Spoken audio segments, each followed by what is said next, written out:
food in the north is expensive. Chicken, for instance, costs $15 a kilo in Inuvik. That's twice as much as down south. However, this food bank wants to provide a little bit more than just drumsticks. When people talk about fracking here in Norman Wells, they usually mention the term Canoli Shell.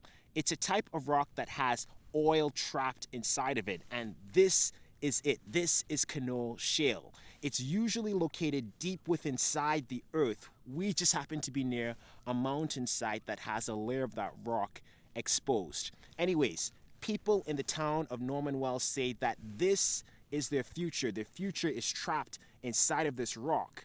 Of course, not everyone agrees. Another way to understand how color affects ice smell in the Arctic Ocean is to imagine wearing a t-shirt on a hot sunny day. I know, hard to imagine right now, but just think about it. When you wear a white t-shirt on a sunny day, it reflects the sun's rays. However, when you wear a black one, it absorbs it. It's the same thing in the Arctic Ocean. When there's ice, it reflects the sun's rays. When there's none, it absorbs it. Just like the title of your essay. Gene Jenks isn't just teaching an Inuvik class. So what I want now for you to do. Two of his students are teleconferencing from Tuktoyaktuk. We have things right in our own school, or in Tuk. You're a school too, you're busy guys over there.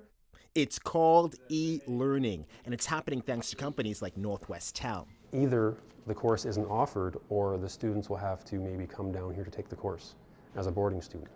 This eliminates all of that by offering the course live and in person. Public education, but supplemented by private funding. It's been happening for years. The Beaufort Delta School Board says it's critical for making sure students in the region keep up with students elsewhere in Canada. If you want to do more, and we've tried to do more over the years for students, then you need to have partnerships.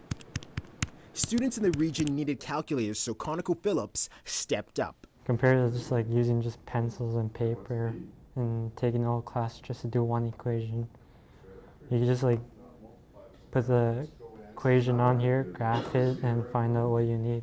85 calculators just arrived for this class at East 3 High School. Looks immediately much more like a computer. These calculators sell for almost $200 each. So without ConocoPhillips' support, we definitely would not have the money in our budget to fund such an initiative at this point in time. However, there's some concern about how private corporations are influencing public education. When you're funding education, this is not purely out of the goodness of their own hearts. They're interested in funding education because this is one of the key sites of controlling the way people think. So how does the school board respond to that criticism? Well, they say that there's no hidden agenda behind the private funding. In fact, they say it's just about enhancing their students' English and math skills. David Thurton, CBC News, in Inuvik.